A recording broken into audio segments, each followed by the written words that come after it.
ആരെങ്കിലും നിങ്ങളെ വേദനിപ്പിക്കുകയും നുണ പറയുകയും അപകീർത്തിപ്പെടുത്തുകയും നിങ്ങളെക്കുറിച്ച് എല്ലാത്തരം തിന്മകൾ പറയുകയും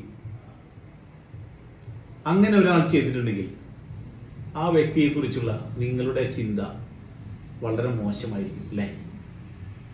നിഷേധാത്മകമാണോ ആ ചിന്ത?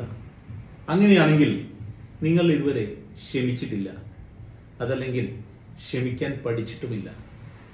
വിദ്വേഷത്തിൻ്റെ വേരുകൾ ഇപ്പോഴും നിങ്ങളുടെ ഉപബോധ മനസ്സിലുണ്ട്. നിങ്ങളോടും നിങ്ങളുടെ നന്മയോടും നാശം വിതയ്ക്കുന്ന ആ വേരുകൾ ഉണങ്ങാൻ സ്നേഹം മാത്രമാണ് വഴി.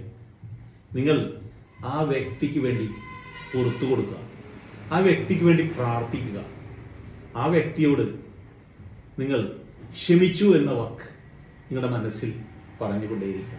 എങ്കിൽ നിങ്ങളുടെ ഉപബോധ മനസ്സ് വെറുപ്പില്ലാത്ത ഒരു മനസ്സായി മാറും.